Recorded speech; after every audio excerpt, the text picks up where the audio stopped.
அளவற்ற அருளாளனும் நிகரற்ற அன்புடையனுமாய் வல்ல ஏக வல்ல இறையவனை போற்றி புகழ்ந்த வண்ணமாக ஐக்கிய முஸ்லிம் முன்னேற்ற கழகத்தின் சார்பாய் ஒன்றிணைவோம் என்று காட்டுவோம், இது காலத்தின் கட்டாயம் என்கிற தலைப்பில் நடத்தப்படுகிற இந்த மாபெரும் கண்டன பொதுக்கூட்டத்தினுடைய தலைவரும் மாவட்ட தலைவருமாகிய அன்பு சகோதரர் கலந்தை சித்திக் அவர்களே, முன்னிலை வகித்துக் கொண்டிருக்கின்ற மாவட்ட செயலாளர் பேட்டை மைதீன் அவர்களே, மாவட்ட பொருளாளர் யாசின் அவர்களே, மாவட்ட துணைத் தலைவர் அசரம் அவர்களே, மாவட்ட துணை செயலாளர் இம்தியாஸ் அவர்களே, மாவட்ட மருத்துவமனை செயலாளர் பேட்டை யூனுஸ் அவர்களே, மாவட்ட துணை செயலாளர் அப்துல் கனி அவர்களே, மாவட்ட துணை செயலாளர் பேட்டை சேவந்தா அவர்களே, மாவட்ட தலைவர் துணை செயலாளர் பீர் அவர்களே, சேரை பீர் அவர்களே, மாநகர செயலாளர் இப்ராஹிம் அவர்களே, மாநகர துணை செயலாளர் மஹபூப்ஜான் அவர்களே, மாவட்ட மருத்துவமனை துணை செயலாளர் சேத்திமங்கலம் மைதீன் அவர்களே, மாவட்ட ஊடகணி செயலாளர் விஜே சாகுல் அமீத் அவர்களே, எனக்கு முன்னால் பேசிவிட்டு அமர்ந்திருக்கிற மாநில துணைத் தலைவர் OME முசாவுதீன் அவர்களே, சத்திய பிரச்சார பேரவையினுடைய நெல்லை மாவட்ட செயலாளர் ரஹமத்துல்லா அவர்களே,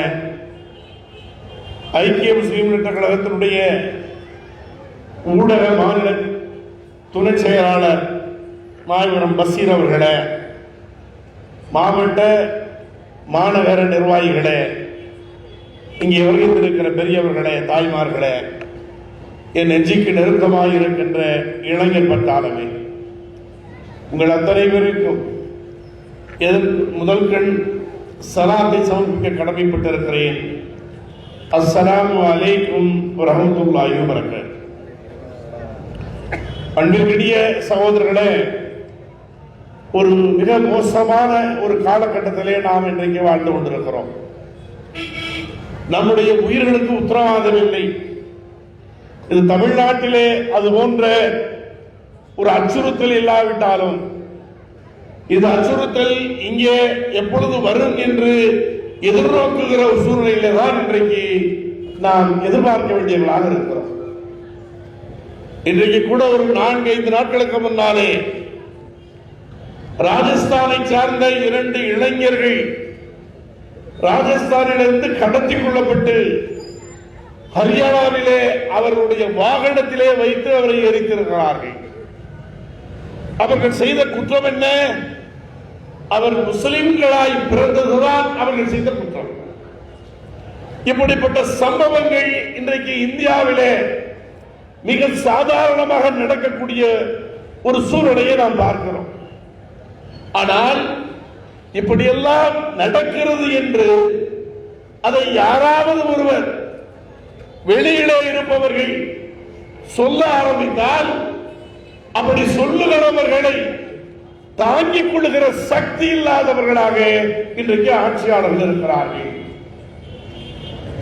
அது பிபிசியினுடைய ஆவணப்படம் முதல் பகுதி 2002 மோடி அவர்கள் ஆட்சியில் இருந்த போது மோடி அவர்கள் குஜராத்தினுடைய முதலமைச்சராக இருந்த போது நடந்த அந்த அராஜகத்தை பற்றி அது தெளிவாக புள்ளி விவர அறிக்கையின் அடிப்படையில் இந்தியாவில் இருக்கக்கூடிய உயர் நீதிமன்றம், உச்ச நீதிமன்றங்கள் எல்லாம் அந்த வழக்கை தூக்கி போட்டுவிட்ட பிறகு முழுமையாய் ஒரு வெளிநாட்டு நிறுவனம் ஆய்வு செய்து அதை அழகாக தெளிவாக வெளியிட்டிருக்கிறார்கள். அது முதல் பகுதி. அது குஜராத்தினுடைய மோடியினுடைய அராஜகத்தை அது விளக்குகிறது. 2வது பகுதி குஜராத்தினுடைய முதலமைச்சராக இருந்த மோடி இந்தியாவினுடைய பிரதமராக மாறிய பிறகு அவர் நடத்திய அவருடைய கட்சிக்காரர் நடத்துகிற அந்த அராஜகத்தை அது வெளிப்படுத்துகிறது.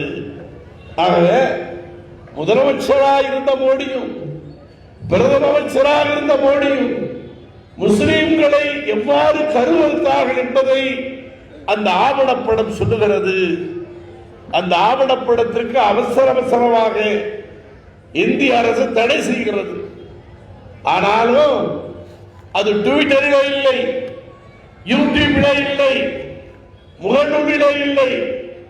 ஆனால் மக்கள் மத்தியிலே இளைஞர்களும் மாணவர்களும் இதை திரையிட்டுக் கொடுத்துக் கொண்டிருக்கிறார்கள். தமிழ்நாட்டிலே ஐக்கிய முஸ்லீம் முன்னேற்ற கழகமும் பல பகுதிகளிலே திரையிட்டுக் கொண்டிருக்கிறது, திரையிட்டு வருகிறது. அதிலே தெளிவாக வந்து சொல்லுகிறார்கள். நான் கேட்கிறேன், உண்மையிலேயே நீங்கள் மனிதர்களாக இருந்தால் மோடி அவர்கள் அதை பார்த்து பயப்படுகிறார் அல்லவா, அதை தடை செய்ய வேண்டும் என்று சொல்கிறார் அல்லவா, நீ மானமுள்ள மனிதராக இருந்தால், நீ மானம் பொருந்திய ஒரு மனிதனாக இருந்தால் நீ என்ன செய்திருக்க வேண்டும்? அந்த படத்திற்கு, அந்த ஆவணப்படத்திற்கு எதிராக நீ உச்சநீதிமன்றத்திலே நீ சொல்லுவதை செய்கிற அந்த உச்சநீதிமன்றத்திலே வழக்கு தொடுத்திருக்க வேண்டும். அவன் ஆதாரங்களை பக்கம் பக்கமாக அடுக்கி வைத்திருக்கிறான். அதையெல்லாம் உன்முகத்திலும் தூக்கி போடுவான். அதையெல்லாம் அவன் உச்சநீதிமன்றத்திலையும் தூக்கி போடுவான். என்ன சொல்லுகிறார்கள்? ஜெய்சங்கர் சொல்லுகிறார், நம்முடைய இந்திராணி அவர்கள், அந்த அம்மையார் சொல்லுகிறார், அமைச்சர் சொல்லுகிறார், வெளிநாட்டுக்காரர்கள் இந்தியாவுக்கு எதிராக சதி செய்கிறார்கள். நீங்கள் செய்ததை சொன்னால், நீங்கள் செய்ததை ஆதாரத்தோடு விளக்கினால் அது உங்களுக்கு சதியாக படுகிறது என்றால், அந்த சதியை வெளிநாட்டுக்காரன் செய்தால், அந்த சதியை வெளிநாட்டுக்காரனை அதை அம்பலப்படுத்துவதற்கு இந்திய மக்களும் தயாராக இருக்கிறார்கள். அதானே நடந்து கொண்டிருக்கிறது. இந்த நாட்டிலே, இந்த நாட்டினுடைய பொருளெல்லாம், இந்த நாட்டினுடைய வங்கிகளில் இருக்கக்கூடிய பொதுத்துறையில் வங்கிகளில் இருக்கக்கூடிய பணங்கள் எல்லாம் கொள்ளையடிக்கப்படுகிறது. உங்களுக்கு தெரியும் மோடியினுடைய குட்புக்கில் இருக்கக்கூடிய மோடியினுடைய நெருங்கிய நண்பர் அதானி. அந்த அதானி அவர் உலக பணக்காரர் வரிசையில 2வது இடத்துக்கு போகிறார். அவர் உச்சாலையிலே போய் அமர்கிறார். அதை அமெரிக்காவில் இருக்கக்கூடிய ஒரு ஹிண்டன்பர்க் நிறுவனம் 2 வருடங்கள் ஆய்வு செய்கிறார்கள். ஒரு நாள் அல்ல, 2 நாள் அல்ல, போகிற போக்கிலே சொல்லிவிட்டு போகவில்லை. 2 வருடங்கள் அங்கே பணிபுரிந்தவர்கள், அதிலே பங்குதாராக இருப்பவர்கள், அதிலே பணிபுரிந்து விட்டு வெளியே வந்திருக்கிறவர்கள் என்று வெளிநாட்டிலே போய் அவர்கள் எங்கேயெல்லாம் பொய்யாக ஒரு நிறுவனத்தை உண்டாக்கி, மொரிஷியஸ் போன்ற பகுதிகளிலே பொய்யாக ஒரு நிறுவனத்தை உண்டாக்கி இங்கே பங்கு சந்தையில் அவருடைய மதிப்புகளை ஏற்றுவதற்காக செய்தவர்களை எல்லாம் ஆய்வு செய்கிறார்கள்.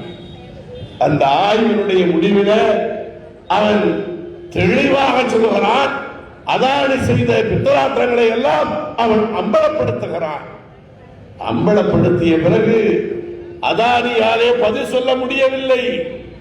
2வது இடத்திலே இருந்தவர் 21வது இடத்துக்கு வருகிறார். அப்படி மட்டுமல்ல, அவருடைய பங்கு சந்தைகள் எல்லாம் சரியென்று தெரிகிறது. அதானிக்கு நம்முடைய இந்திய தேசத்தினுடைய வங்கிகள் மட்டும் கொடுத்திருக்கிற கடன் எவ்வளவு தெரியுமா? 1000 லட்சமா, 10 லட்சமா, 20 லட்சமா, அல்லது பல கோடிகளா? அல்ல, 2 லட்சம் கோடி அவருக்கு கடனாக கொடுத்திருக்கிறார்கள். அதிலே 80,000 கோடி பொதுத்துறை நிறுவனங்களின் மூலமாக மட்டும் அதானிக்கு கொடுக்கப்பட்டிருக்கிறது.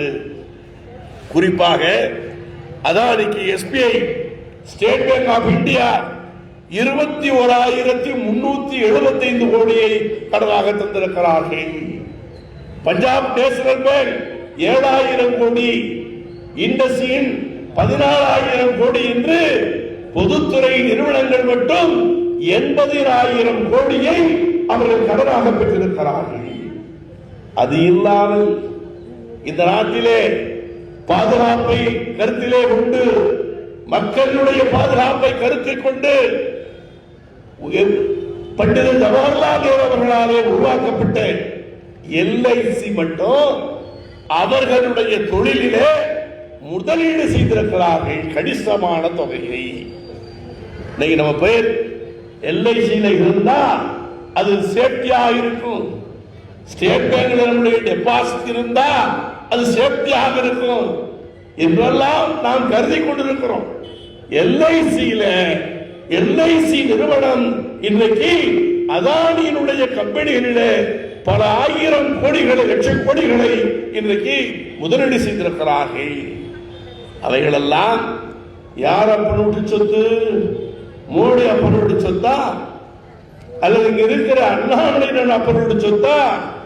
யாருடைய அப்பனுடைய சொத்து? இந்த நாட்டு மக்களுடைய சொத்து. இந்த நாட்டு மக்களுடைய சொத்தை அவர்கள் இங்கே கபலீகரம் செய்துவிட்டு அதை பற்றி பேச மறுக்கிறார்கள். அங்கே பாராளுமன்றத்திலே ராகுல் காந்தி அவர்கள் மோடி இடத்திலே கேள்வி கேட்கிறார். உங்கள் நண்பர் அதானி கொள்ளையடித்திருக்கிறாரே, கடன்களை அள்ளி தந்திருக்கிறீர்களே என்று பட்டியல் போட்டு சொல்லுகிற நேரத்திலே இவர் கேட்கிறார், மோடி கேட்கிறார், அதுக்கு பதில் சொல்லுகிறாராம், இவர்கள் நேரு என்ற கெட்ட பெயரா? நேருவின் குடும்பத்தார்கள் எல்லாம் காந்தி என்ற பெயரை காந்தியின் குடும்பமாக எப்படி மாறினார்கள்? ஒரு பிரதமர் பேசுகிற பேச்சா? நேருவினுடைய குடும்பம் அது காந்தியினுடைய சர்ணேவில் இருப்பது எப்படி?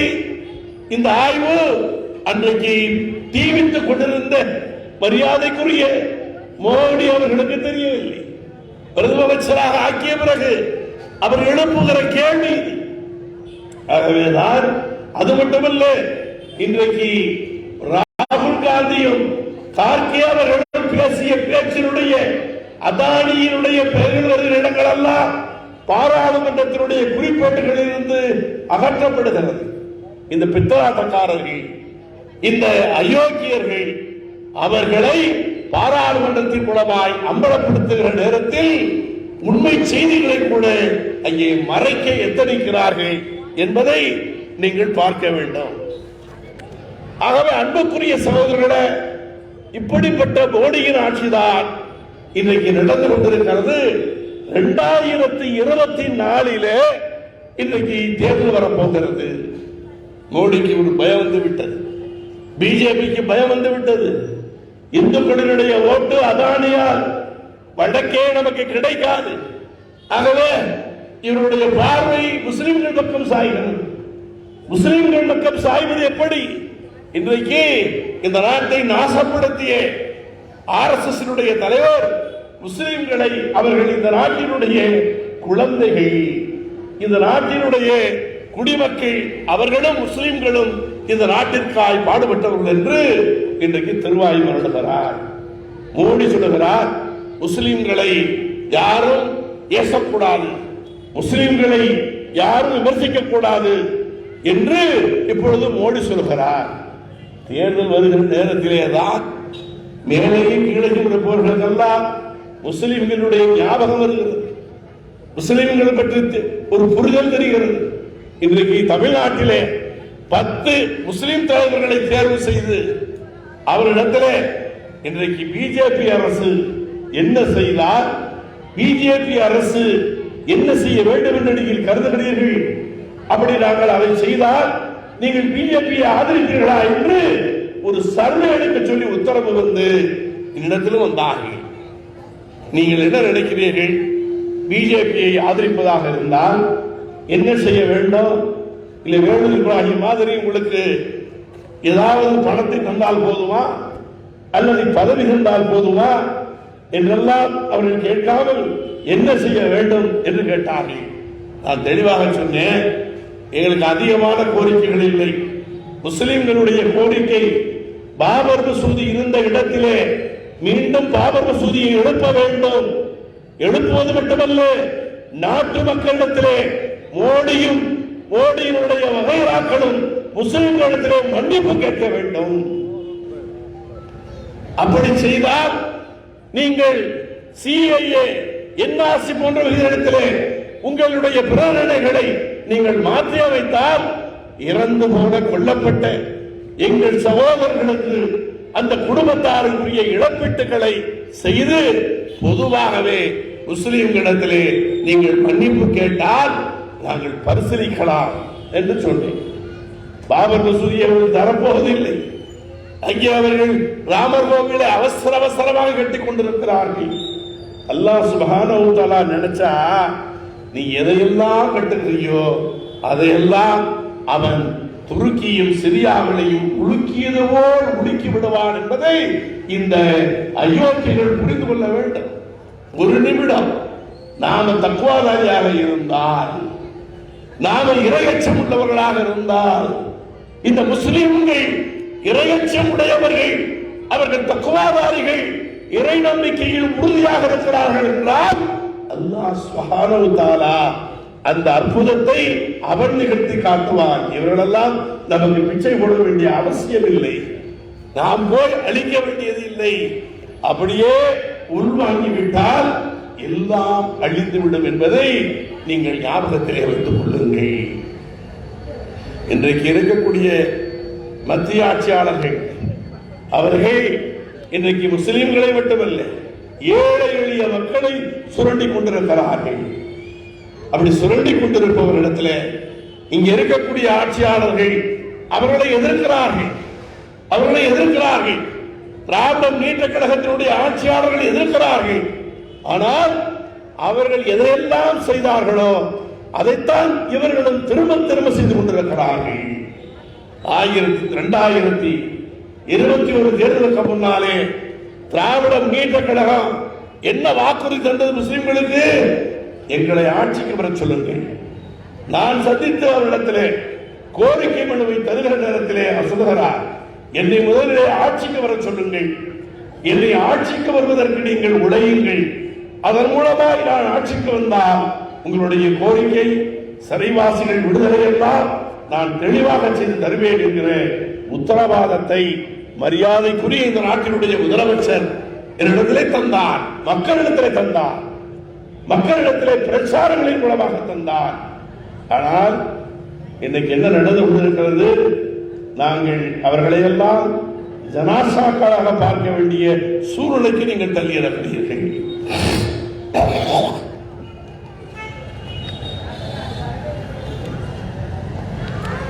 இன்றைக்கு அவர்களிடத்தில் கேட்டால் நாங்கள் கொடுத்திருக்கிறோம். கவர்னர் முதல் தடவை கொடுக்கும் பொழுது திருப்பி எழுதிவிட்டார். மீண்டும் கொடுத்திருக்கிறோம். கண்டிப்பாக அது நடைமுறைப்படுத்தித்தான் ஆக வேண்டும். கொடுத்திருக்கேன் என்று அங்கே அமைச்சர் ஒரு மகனார் சொல்லுகிறார்.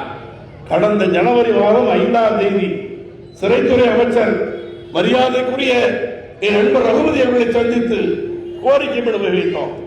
எங்கள் சிறைவாசியுடைய நிலவரம் என்னவாயிற்று, எந்த நிலையில் இருக்கிறது என்றால் விரைவில் அதற்குரிய ஆயத்த வேலைகளை நாங்கள் செய்து கொண்டிருக்கிறோம் என்று சொன்னார். நான் சொன்னேன், நீங்கள் ஆயத்த வேலைகளை செய்கிறீர்கள் சரி, ஒரே தகுதியிலே உள்ள 2 வலதுசாரி இயக்கத்தை சேர்ந்தவர்கள், 2 சத்பரிவார் இயக்கத்தை சேர்ந்தவர்கள் சர்தார் என்கக்கூடிய சகோதரனை 2002 கொலை செய்திருக்கிறார்கள்.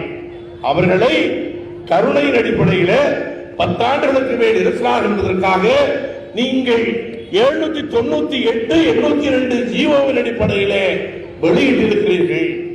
அப்படி நீங்கள் வெளியிட்டிருக்கிற நீங்கள் அதே தொகுதியில் உள்ள 21 பேர் முஸ்லிம்கள் இருக்கிறார்கள்.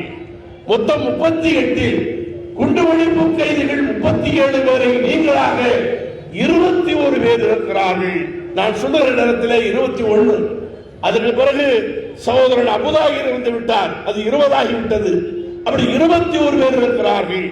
அதே தொகுதியில் உள்ள 21 பேரை நீங்கள் வெளியிட்டிருக்க வேண்டும். ஆனால் அந்த 2 பேரை வெளியிட்டிருக்கிறீர்கள். எடப்பாடி ஆட்சியிலே கூட 10 வருடம் முடிந்தாலும் வேறொருவர்களால் விடுதலை செய்தாலும் அவர்கள் வலதுசாரி இயக்கத்தை சேர்ந்தவர் என்பதாலே விடுவிக்கவில்லை. ஆனால் நீங்கள் அந்த 2 எவ்வாறு விடுதலை செய்தீர்கள்? என்று கேட்கும் பொழுது இதே பகுதியிலே எத்தனை பேர் இருக்கிறார் என்று கேட்டார். நான் அன்றைக்கு 21 பேர் என்று சொன்னேன். அப்ப நான் பட்டியல் எடுக்க சொல்கிறேன் என்றார்.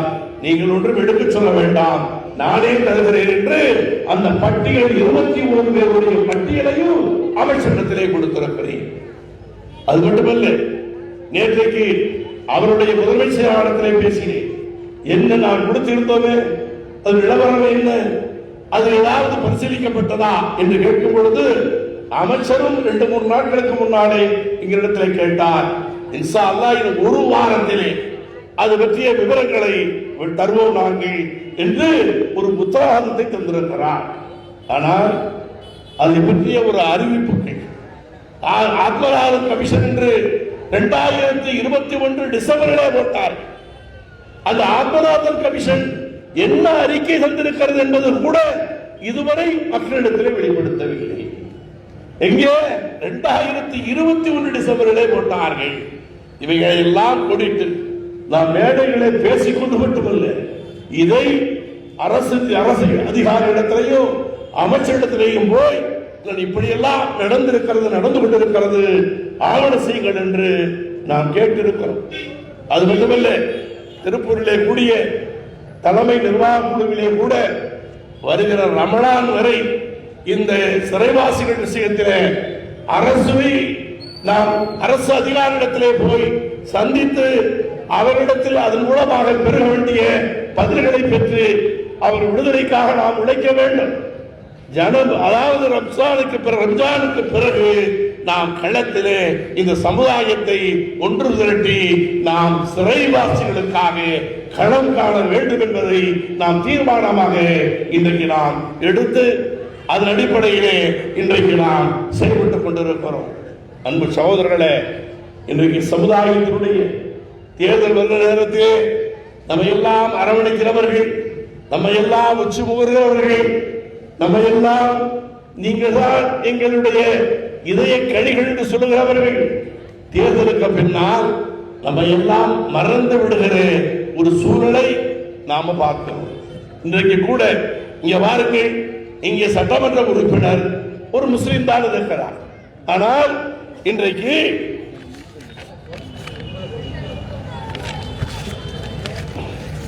50வது வார்டு ஹாமிபுரத்திலே அரசு புறம்போக்கு நிலம் 6.5 ஏக்கர் இருக்கிறது.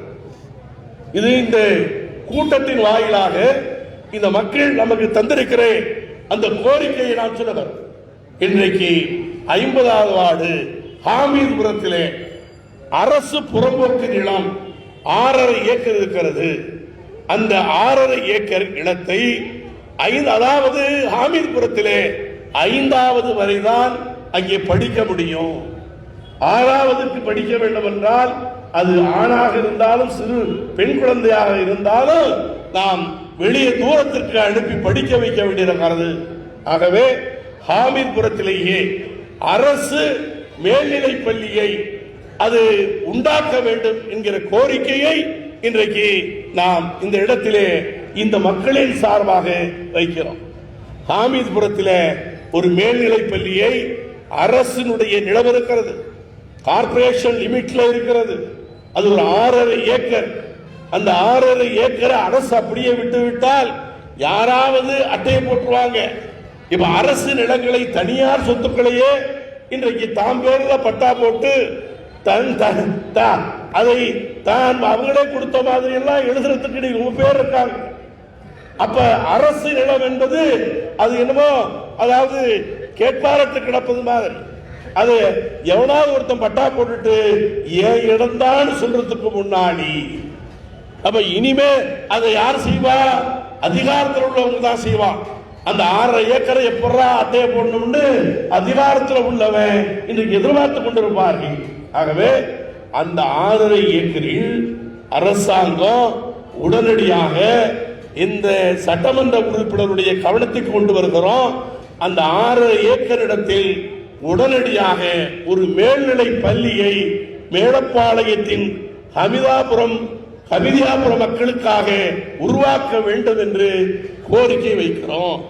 நான் இங்கே வந்த பொழுது அந்த கோரிக்கையை என்னிடத்திலே தந்திருக்கிறார்கள். அப்ப அங்கே ஒரு 6.5 ஏக்கர் இருப்பதை நீங்கள் பாராமுகமாக இருக்கிறீர்களா, அல்லது வேறு யாருக்காவது வார்த்தெடுக்க வேண்டும், வார்ப்பு சொல்ல வேண்டும் என்று காத்துக் கொண்டிருக்கிறீர்களா? ஆகவேதான் நாம் மீண்டும் மீண்டும் சொல்கிறோம், 6.5 ஏக்கர் இடத்திலே உடனடியாக அடுத்த கல்வி ஆண்டிலே அங்கே மேல்நிலை பள்ளி வருவதற்குரிய ஆயத்த பணிகளை செய்ய வேண்டும். அடுத்து வக்பு சொத்துக்கள், இன்றைக்கு ஏராளமான வக்பு சொத்துக்கள் இன்றைக்கு பாராதீனமாய் கொண்டிருக்கிறது. யார் யாரெல்லாம் அழைத்து வைத்துக் கொண்டு அந்த வக்பு சொத்துக்களை உரிமை கொண்டாடுகிற ஒரு நிலையில் இருக்கிறது. வக்பு சொத்துக்கள் பெரும்பாலும் அது அரசு புறம்போக்கு என்றுதான் இருக்கும். அதையெல்லாம் இன்றைக்கு வக்பு வாரியம் முன்னின்று அந்த அரசு புறம்போக்கு என்பதை அது அந்த வக்புக்குரியது என்று மாற்ற வேண்டும். வக்பு சட்டம் என்ன சொல்லுது என்றால் 20 ஆண்டுகளுக்கு ஒரு முறை சர்வே செய்யணும் சொல்லுது. ஆனா இந்த நாட்டில் 1958 தான் தமிழ்நாடு முழுவதும் சர்வே செய்யப்பட்டிருக்கிறது. ஆனால் 20 ஆண்டுகளுக்கு ஒரு முறை சர்வே செய்ய வேண்டிய இடத்தை 1958 என்றால் ஒரு 42 ஒரு 23 42 23 65 ஆண்டுகள் ஆகிவிட்டன. அதற்கிடையில் 3 சர்வேக்கள் முடித்திருக்க வேண்டும். ஆனால் ஒரு சர்வேயும் இல்லை. நான் வக்ஃப் வாரிய தலைவராக இருக்கும்போது 127 பேர் வக்ஃப் வாரியத்தினுடைய ஊழியர்களாக இருந்ததை 160ஆக மாற்ற வேண்டும் என்கிற கோரிக்கையை வைத்தேன். அது நிறைவேற்றப்படவில்லை. இதுவரை 127 பேர் வக்ஃப் வாரியத்தினுடைய ஊழியர்களாக இருக்க வேண்டும். ஆனால் இப்ப எத்தனை பேர் இருக்காங்க தெரியுமா? வக்ஃப் வாரியத்தினுடைய உறுப்பினர் ஊழியர்கள் இருப்பது வெறும் 41 பேர். 3ல் 1 பகுதி தான் இன்றைக்கு வக்ஃப் வாரியத்தினுடைய வேலையாட்கள். அங்கே அசிஸ்டன்ட், அதாவது ஜூனியர் அசிஸ்டன்ட்ல இருந்து சூப்பரண்டு, AS1 AS2 என்று இருப்பவர்கள் மொத்தம் 41 பேர். மீதி எவ்வளவு? 86 பேர் பணியில் அமர்த்த வேண்டியவர்கள் இருக்கிறார்கள். வக்ஃப் வாரியத்தினுடைய நான் இந்த டெம்பரவரியா நான் போட்டவர் 20 பேர் தான் இன்றைக்கு பெர்மனன்ட் ஆகி இருக்கிறாங்க. அந்த அவங்களே இல்லைன்னா அது 21 பேர் தான் இருந்திருப்பான். வக்ஃப் வாரியத்தை செயல்படுத்துவதற்கே முடியாமல் போயிருக்கும். அப்ப வக்ஃப் வாரியத்தினுடைய அந்த ஊழியர்களை போதுமான அளவுக்கு உண்டாக்கினால்தான் வக்ஃப் வாரியத்தை செயல்படுத்த முடியும். அதை இந்த வாரியம் கவனத்திலே கொள்ள வேண்டும். இன்னைக்கு இருக்கிற வாரிய தலைவர் அவர்கள் உடனடியாக மீதி உள்ள 86 பேரையும் முஸ்லிம்களை தேர்வு செய்து அவர்களுக்கு பயிற்சி தந்து அவர்களை உடனடியாக நியமிக்க வேண்டும், முறைப்படி நியமிக்க வேண்டும். பாருங்க, வேலைக்கு ஆள் இல்லாதனால இன்றைக்கு, அதாவது நடுக்கல்லூர் என்கிற ஊர்ல, உங்க நடுக்கல்லூர்னா எங்க இருக்கு? உங்க பேட்டையிலிருந்து ஒரு 5 கிலோமீட்டர்ல இருக்கு நடுக்கல்லூர். உங்களுக்கு நடுக்கல்லூரை சேர்ந்தவர் தான், அவர் பேட்டைக்காரங்க தான். இவங்க நடுக்கல்லூர்ல போய் அவர்கள் அங்கே அவர்களுடைய வாழ்வாதாரத்தை அமைத்துக் கொண்டார்கள். திராவிட முன்னேற்ற கழகத்தினுடைய மாவட்ட செயலாளராக இருந்த மஸ்தான், அவருடைய குடும்பம் தான் இங்க போயிருக்கு. அந்த மஸ்தான் யார் தெரியுமா? மஸ்தானுடைய அக்கா மகன் தான் நம்முடைய மைதீன் கான் அவர்கள். வக்ஃப் அமைச்சராக இருந்தார் மைதீன் கான். அவரு இந்த மஸ்தானினுடைய அக்கா மகன் தான். இந்த நடுக்கல்லூர் ஜமாத் என்ன செய்யறாங்க, அங்க இருக்கக்கூடிய ஒரு இடத்தை, அந்த பள்ளிவாசல் இடத்தை இன்னொருவர் ஆக்கிரமிப்பு செய்கிறார். அந்த ஆக்கிரமிப்பை இவர்கள் அகற்றி அந்த இடத்திலே ஐயாத்துறை என்ற குட்டி ஆக்கிரமிப்பு செய்கிறார். அதிகாரிடத்திலே இவர்கள் கடிதம் தருகிறார்கள். எல்லோரும் பாராமுகமாகவே இருக்கிறார்கள். அதற்கு பிறகு இவர்கள் நீதிமன்றம் செல்கிறார்கள். மேஜிஸ்ட்ரேட் கோர்ட் திருநெல்வேலியில இவர்களுடைய இடம் வக்ஃப் இடம்தான் என்று தீர்ப்பு வருகிறது. தீர்ப்பு வந்த பிறகு அதை செய்து கொடுக்க வேண்டிய தாசில்தார் ஆவுடையப்பன், திருநெல்வேலி தாலுகாவை சேர்ந்த ஆவுடையப்பன் என்பவர் அவரை வர மறுக்கிறார், இவர்களை பார்க்க மறுக்கிறார். பீஸ் கமிட்டி போட்டா அங்கே வருகை தர்றது இல்லை. எப்படியாவது இந்த சொத்தை அட்டையை போட்டு இருக்கிற ஐயாத்துறை என்ற குட்டிக்கு கொடுத்த என்று இவர்கள் பார்க்கிறார்கள். நான் கேட்கிறேன், வக்ஃபு ஊழியர்கள் போதுமான அளவு இல்லை. 41 பேர் எத்தனை இடத்தை பார்ப்பான்? எத்தனை மாவட்டம்? இன்னைக்கு 38 மாவட்டம். 38 மாவட்டத்துக்கு 38 இன்ஸ்பெக்டர் வேணும். இப்ப 38 இன்ஸ்பெக்டர், 11 சூப்பரண்டு வேணும். 38 11 49. அந்த 49 போகாம அது நம்முடைய தலைமையகத்தில் அங்கே பணியாற்றுவதற்கு ஆட்கள் வேணும். இப்ப இதெல்லாம் மொத்தமே இருக்கிறது 41. இப்ப இதுக்கு ஒரு போராட்டம் தான் நடத்தணும் போட்டிருக்கு. இன்றைக்கு நீங்கள் வக்ஃபு வாரியம் போதுமான ஊழியர்களை உடனடியாக தேர்வு செய்யுங்கள் என்று சொல்லி இதுக்கு ஒரு போராட்டம். வக்ஃபு ஊழியரிடத்துல போய் அதை இதை என்ன செய்வான்? அவனால முடிஞ்சதை தான் கட்டி எழுப்பான். அவனால முடியலைன்னா அவன் பார்வையாளராக இருந்து பார்த்து கொண்டிருப்பான். ஆகவேதான் அரசு எந்திரமும் இன்றைக்கு இருக்கிற திராவிட மாடல் ஆட்சியில ஸ்டாலின் அவர்கள் வக்ஃபு வாரியத்திற்கு நிதி அளிப்பது மட்டும் போதாது, அந்த நிதியை பரிபாலனம் செய்வதற்கு, அந்த நிதியை ஒழுங்காய் மக்களிடத்திற்கு எடுத்து செல்வதற்கு உரிய ஊழியர்கள் தேவை. அப்படிப்பட்ட ஊழியர்களை நியமிப்பதற்கு, அந்த ஊழியர்களை தேர்வு செய்வதற்குரிய முறைகளை செய்தால்தான் ஆக்கிரமிக்கப்பட்டிருக்கிற சொத்துக்களை நாம் மீட்க முடியும். அன்பு சகோதரர்களே, இன்றைக்கு தமிழ்நாட்டில் வக்ஃபு வாரியத்திற்கு ஒன்றும் குறைந்த சொத்துக்கள்லாம் இல்லை, நிறைய சொத்துக்கள் இருக்கிறது. அதை பெரும் முதலாளிகள் ஆக்கிரமித்துக் கொண்டிருக்கிறார்கள். அதை ஆக்கிரமித்துக் கொண்டிருப்பது மட்டுமல்ல, அதை ரியல் எஸ்டேட் மாதிரி லே அவுட் போட்டு வித்துக்கிட்டு இருக்கிறான். இதெல்லாம் தெரிஞ்சு போய் தடுத்து நிறுத்துறாங்க. சில இடங்களில் அதை ஆக்கிரமிப்புகளை செய்கிறவர்கள் பல கட்சிக்காரர்களே. இங்க இருக்கக்கூடிய ஒரு மருத்துவமனை சேர்ந்த ஒரு சகோதரரே பல நிலங்களை, வக்ஃபு சொத்துக்களை ஆக்கிரமித்து வைத்திருக்கிறார் என்கிற செய்தியும் எனக்கு தெரியும். அவர்களெல்லாம் முறையாக அந்த ஆக்கிரமிப்புகளில் இருந்து, அதாவது முடிஞ்சவரை பார்க்கலான்னு சொல்லிட்டு இருக்காமல் முறையாக நீங்கள் அதற்குரியவர்களிடத்திலே ஒப்படைத்து அந்த வக்ஃபு சொத்துக்கள் பயனடைவதற்குரிய ஏற்பாடுகளை நீங்கள் செய்யவில்லை என்றால் உங்களை எல்லாம் நாங்கள் அம்பலப்படுத்த வேண்டியது வரும் என்பதை நான் எச்சரிக்கிறேன்.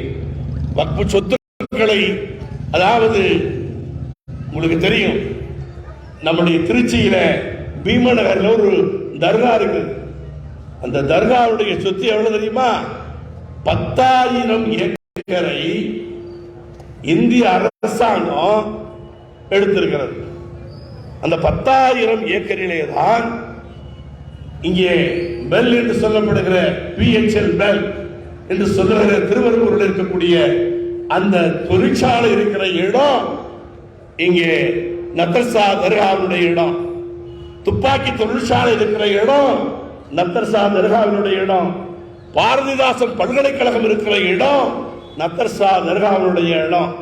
அதில் நான் இருக்கும் பொழுது 350 ஏக்கர் பயன்படுத்தப்படாமல் இருக்கிறது என்று தெரிந்து அதற்குரிய நான் பணிகளை, அந்த 350 ஏக்கரை திரும்ப பெறுவதற்குரிய ஆயத்த வேலைகளை செய்து கொண்டிருந்தேன். அது மட்டுமல்ல, இது ஒரு வக்ஃபு. இது மாதிரி 17 வக்ஃபுகளில் இருக்கக்கூடிய நிலங்களை அரசாங்கமே அட்டையை போட்டிருக்கு. இந்த 10,000 ஏக்கருக்கு வருடத்திற்கு எவ்வளவு தெரியுமா உங்களுக்கு மானி கொடுக்கிறாங்க? 1000 ரூபாய் கொடுக்கிறாங்க. 10,000 ஏக்கருக்கு வருடத்திற்கு 1000 ரூபாய் இன்றைக்கு அதற்கு மானியமாக தருகிறார்கள்.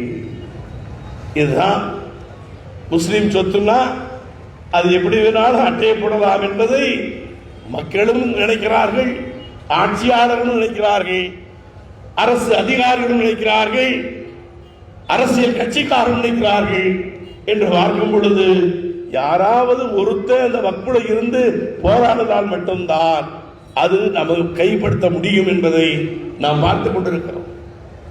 நான் பொறுப்படை இருந்த நேரத்தில் போரூர்ல ஷேக்மானியா என்கிற ஒரு பள்ளிக்குரிய சொத்து 51 ஏக்கர் போரூர்ல.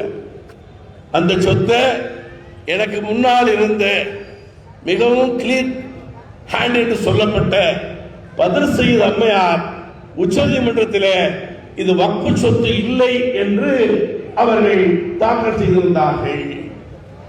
அங்கே அசன் ஒருத்தர், கரீம்னு ஒரு மலையாளி, அசன் ஒரு ராமநாடுக்காரர், இந்த 2 பேரும் அந்த பள்ளி இடத்தை மீட்பதற்காக, குறிப்பாக இந்த கரீம் என்பவர் தன்னுடைய ஒரு சொத்தை வித்து அவர் வழக்கு நடத்தி, அப்ப வழக்கு நடத்துவதற்காக இடத்துல வருகிறார். நீங்க போர்டு சார்பாக ஒரு அப்டேட் போடணும், இது வக்ஃபு சொத்துன்னு சொல்லணும் அப்படிங்கிறார். நான் சிஓ கூப்பிட்டேன், என்னையா இது வக்ஃபு சொத்துங்கிறாங்களே, ஒரு அப்டேட் போட்டுடலாமா? சார் போட்டா நான் உள்ள போயிடுவேன் சார். ஏன்? நான் தான் சார் இல்லைன்னு சைன் பண்ணி கொடுத்துருக்கிறேன் அந்த அம்மா சொல்லி. அப்ப என்னையே நீங்க வக்ஃபு சொத்துன்னு போட்டா என்ன ஆகும்? அப்ப போட முடியுமா முடியாதா? இல்ல சார் போட்டா என்னுடைய வேலைக்கு ஆபத்து வந்துடும். அப்போ செய்வோம், போர்டுல வச்சு நாம் போர்டு மூலியமாக ஒரு தீர்மானம் போட்டு அதை எடுத்துருவோம் அப்படின்னு அந்த ஆள் பதறிட்டான். சார் நான் கையெழுத்து போட்டு தந்துடுறேன், நீங்க போட சொல்லுங்க, ஏதாவது பிரச்சனை வந்தா நீங்க என்னை காப்பாற்றணும் அப்படின்னு சொல்லி அப்படி போட்டு இத்தனை காலம் அது வழக்கு நடந்து இன்றைக்கு உச்ச நீதிமன்றத்தில் அது வக்ஃபு சொத்து தான் என்று அந்த 51 ஏக்கரை வக்ஃபு சொத்து என்று இன்றைக்கு அதை பிரகடனப்படுத்தி அதை உச்ச நீதிமன்றம் சொல்லிவிட்டது.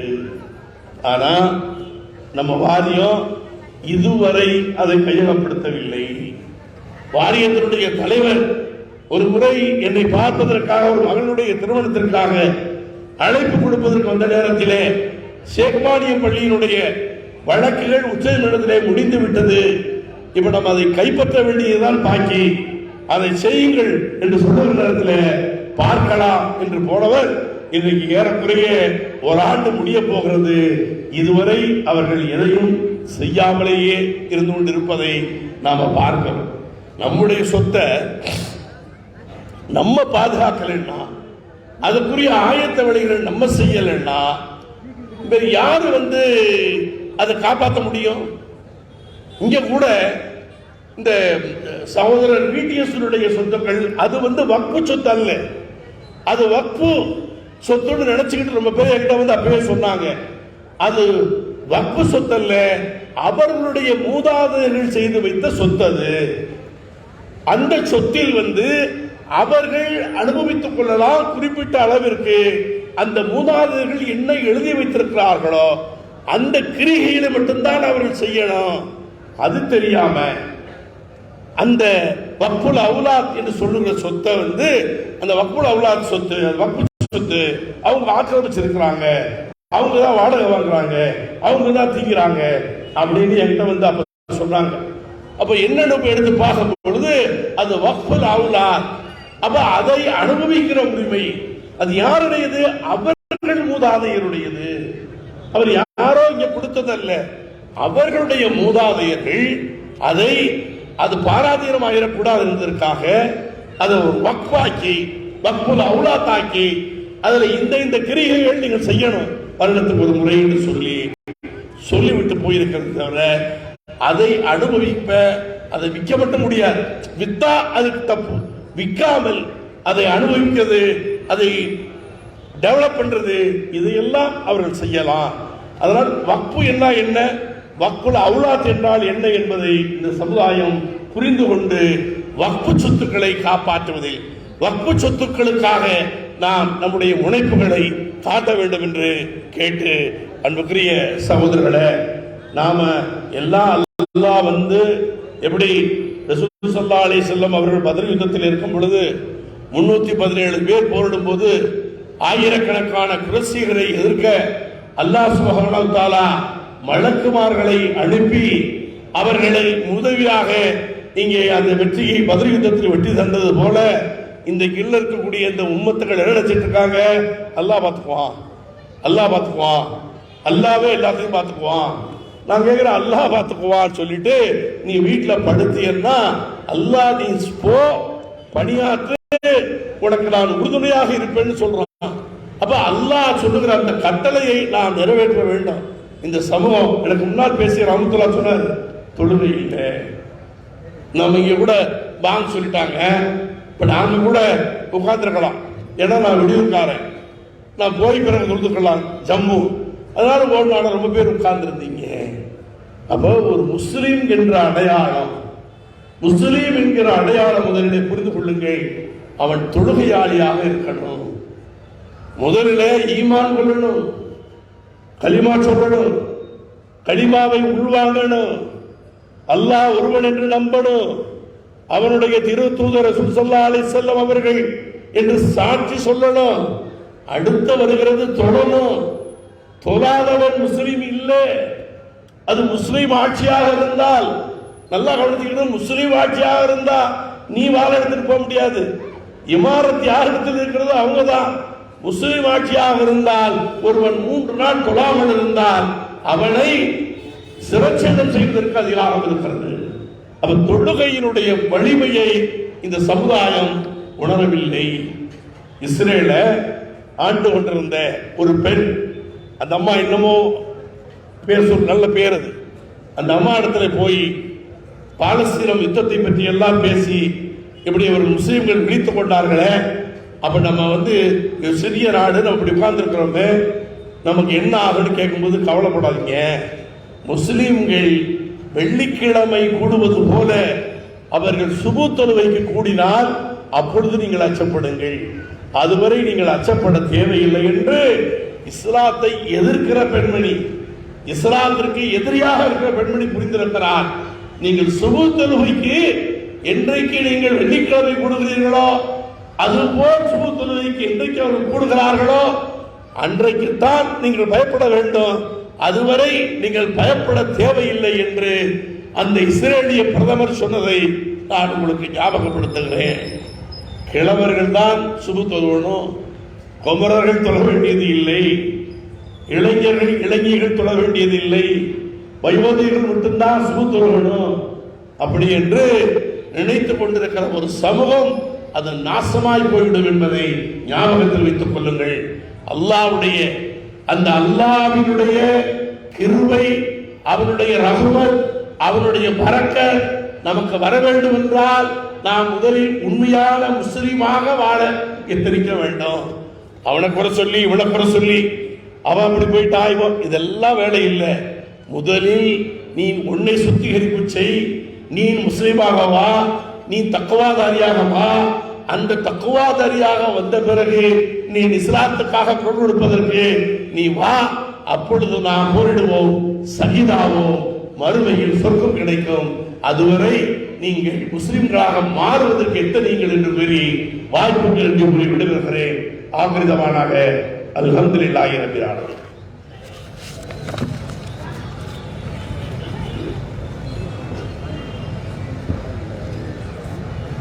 இந்த பொதுக்கூட்டத்திற்கு பொருளாதார தேவைகள் அதிகமாக இருக்கிறது. சகோதரர்கள் பொதுக்கூட்டத்திற்கு பொருளாதார உதவிகளை செய்யுமாறு கேட்டுக்கொள்கிறோம். நிர்வாகிகள் தங்களை பார்ப்பவர்கள் உங்களால் முடிஞ்ச உதவிகளை செய்யுங்கள். அடுத்தபடியாக ஐக்கிய முஸ்லிம் முன்னேற்ற கழகத்தின் அதிகாரப்பூர்வ மின்னிதழ் வெளியீடு மாநில ஊடக பிரிவு இணை செயலாளர் காசிம் அவர்கள் கூறார்கள்.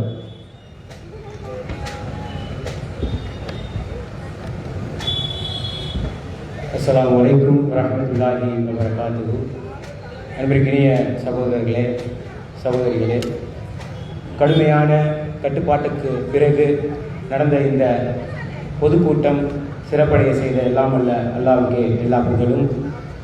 ஐக்கிய முஸ்லிம் முன்னேற்ற கழகம் துவங்கப்பட்ட நாள் முதல் இன்று வரை தன்னுடைய செயல்பாடுகளை முகநூலின் வாயிலாக, இணையதளத்தின் வாயிலாக தொடர்ந்து பதிய வைத்து இளைஞர்களை களத்தில் சுறுசுறுப்பாக பணியாற்றுவதற்கு எத்தமித்து கொண்டிருக்கிறது.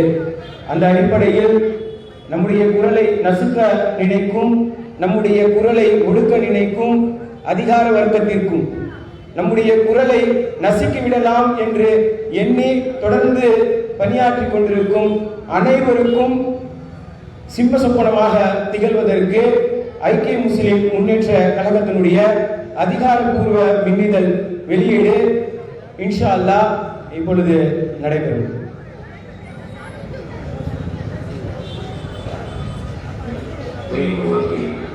ஏழுவல்ல இறைவனை ஊற்றி போதாதவாறு மண்ணிலே இருநகற்று சமுதாயத்தின் வெளிவெளியால் இதோ வெளிவந்துவிட்டது ஐக்கிய முஸ்லிம் முன்னேற்ற கழகத்தின் அதிகாரப்பூர்வ மின்னிதழ் சக்தியை பார்த்து எழுந்து தனியும் இந்த சுதந்திர நாளும் இஸ்லாமிய சிறைவாசிகளின் விடியலை மறைக்கும்